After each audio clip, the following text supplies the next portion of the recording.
जय हिंद दोस्तों, मैं हूं आपका दोस्त विजय राजभर और आप देख रहे हैं यूपी सच तक न्यूज। दोस्तों आप बता दूं कि अभी हम लोग इस समय हैं जनपद देवरिया और ग्राम सभा जनुआ। आपसे बता ग्राम सभा सड़करा जनुआ में। और कल एक बहुत ही दुखद घटना हुई थी। जो एक आर्मी के जवान थे मोनू कुमार पांडे जी और उनके साथ में दो साथी, जो बिजली के चपेट में आने से तीनों लोगों की मौत हो गई। और हम लोग इस समय हैं भागलपुर पुल के नीचे जो श्मशान घाट बनाया गया है उसी जगह पे, और तीनों अर्थियाँ यहीं पे आई थी आज। तो बता दूं कि आज हमारे साथ हैं उन्हीं के गार्जियन हैं, तो इनसे हम जानने की कोशिश करेंगे कि कल ये घटना हुई कैसे।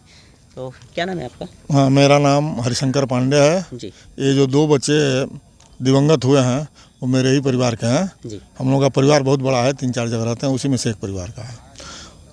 मोनू के पिताजी श्री नाम है उनका कृष्ण बिहारी पांडे। वह कटरन का काउ सेट बनवा रहे थे। एक मिस्त्री और कुछ लेबर जो है उसको तैयार कर रहे थे। शाम के समय पता नहीं कैसे उसमें बिजली का करंट प्रवाहित हो गया। हालांकि बगल से तार गया था, हो सकता है कि कटरन से वगैरह से जो है तार टच कर गया हो और उसमें करंट आ गया हो। और उसके बाद से जो है उसमें मिस्त्री चाहे और जो लोग थे गिरे उस पर से, और हल्ला हुआ। औरतें हल्ला की। मोनू कुमार कहीं से घूम करके आए थे और बगल के रूम में सोए हुए थे। हल्ला सुन करके बाहर निकले, और लेकिन वो समझ नहीं पाए कि इन लोगों को करंट मारे हुए हैं बिजली। तो वह बचाने के लिए कि हो सकता है कोई गिर गया, कुछ गया हो, बचाने के क्रम में गए तो ये भी करंट की चपेट में आ गए। और संजोग से जो है यह उस कटरन के नीचे चले गए फेंका करके।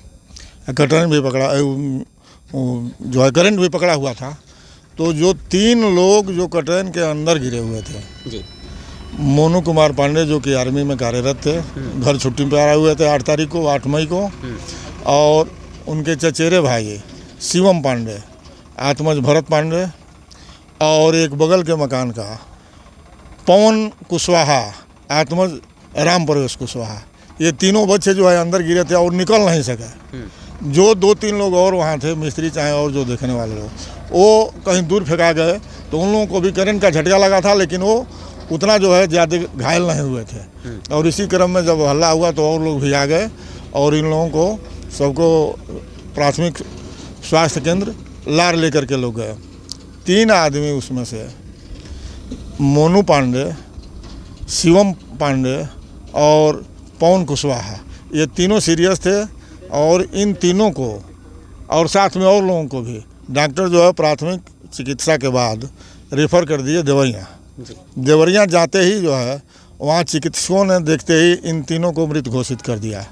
मोनू कुमार पांडे आर्मी मैन, आत्मज कृष्ण बिहारी पांडे, शिवम पांडे, आत्मज भरत पांडे जो कि आपस में चचेरे भाई थे, और पवन कुशवाहा, आत्मज राम प्रवेश कुशवाहा जो कि अपने पिता का इकलौता पुत्र था। ये तीनों जो है वहाँ मृत घोषित हो गए। और बाकी जो और लोग थे उसमें से 2 लोग देवरिया एडमिट हैं अभी।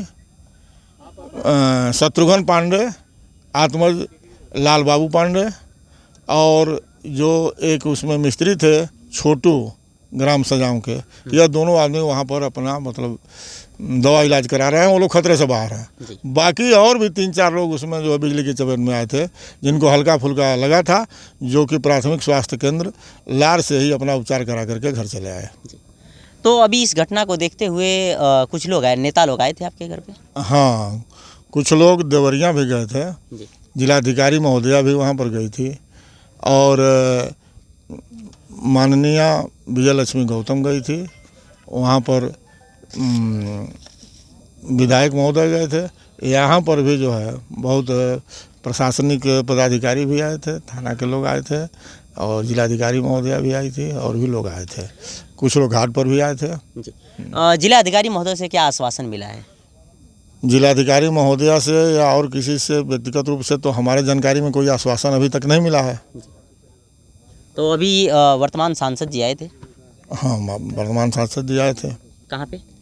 हमारे घर पर आए थे। घर पे आए थे? घर पर आए थे। तो सांसद जी की तरफ से कुछ आश्वासन मिला है आप लोगों को? मेरी जानकारी में नहीं मिला है, कुछ नहीं मिला है।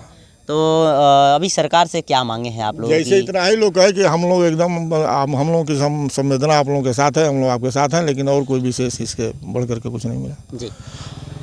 हम लोगों का यही कहना है कि जो बच्चे दिवंगत हो गए, एक लड़का तो उसमें पवन कुशवाहा तो अपने पिता का इकलौता पुत्र ही है, और भी जो 2 बच्चे हैं अपने परिवार के सब कुछ वही थे, और इन दोनों के तीनों के दिवंगत हो जाने के बाद जो है इन परिवारों का क्या हाल होगा भगवान ही जानते हैं। तो जो लोग नहीं रहे, मृत्यु को प्राप्त हो गए, उनको लौटाया तो नहीं जा सकता है, लेकिन शासन से प्रशासन से हम लोगों की यही गुजारिश रहेगी कि इन लोगों को भरपूर, जैसे मुख्यमंत्री आपदा कोष से, राहत कोष से, या और भी जो भी उन लोगों के पास फंड हो, उससे भरपूर आर्थिक सहायता करें, जिससे ये परिवार जो हैं सड़क पर ना आने पाए। दूसरी बात, जो आर्मी के जवान थे मोनू पांडे, पूरा क्षेत्र जानता है कि यह बहुत परिश्रम से अपनी नौकरी प्राप्त किए थे और अपने माता पिता के एकमात्र सहायक थे, तो इसलिए उनके बड़े भाई हैं। अन्यथा परिवार के लोग जिसको भी कहते हैं वो भी बेरोजगार हैं, उनको मृतक आश्रित में नौकरी अगर शासन के द्वारा मिल जाए तो यह उस परिवार के ऊपर जो है बहुत बड़ा जो है कृपा हुई। और कुछ क्या कहा जाए। चलिए आपसे बता दूं कि जो मोनू कुमार पांडे थे वो बता रहे हैं कि बहुत संघर्षों के बाद उनको नौकरी मिली थी, लेकिन आज काफ़ी दुख की घड़ी है। तमाम लोग, इनके परिजन के लोग हैं हमारे साथ। इस घाट पे हम लोग पहुँचे हैं और बता रहे हैं कि तमाम नेता लोग आए थे, लेकिन आश्वासन सबसे मिला है कि हम लोग आपके साथ हैं इस दुख की घड़ी में, लेकिन अभी तक कुछ अनुदान नहीं मिला है। लेकिन इन लोगों का कहना है कि जो मोनू कुमार पांडे थे या और भी साथ में 2 लोग थे, वो अपने परिवार के बहुत ही जिम्मेदार व्यक्ति थे, एक सहारा थे। उन लोगों के माध्यम से पूरा परिवार का एक जीविका चलता था। लेकिन चाचा जी का कहना है कि हम लोगों की मांगें यही है कि सरकार के तरफ से एक परिवार को में एक लोगों को नौकरी मिल जाए, ताकि ये परिवार रोड पे न आए, सही से जीवन यापन हो सके। बाकी इस दुख की घड़ी में हम लोग पहुँच करके और इस दुखद घड़ी की पूरी कहानी क्या रही, कैसे घटना घटी, उस चीज़ को दिखाने की कोशिश किए। और हाल ही में आपने देखे होंगे अभी गाजीपुर में जो बिजली हाईटेक के चपेट में आने से 4 लोगों की मौत हुई थी, और उसके 4 दिन नहीं बीते तब तक ये देवरिया में यही कांड देखने को सामने आया कि बिजली के चपेट से आने के 3 लोगों की मौत हुई। बाकी इस चीज़ को हमने दिखाने की कोशिश की है। बाकी ये वीडियो से आप क्या सोचते हैं, अपनी राय कमेंट बॉक्स में ज़रूर दीजिएगा। मिलते हैं किसी और वीडियो के साथ, तब तक के लिए जय हिंद।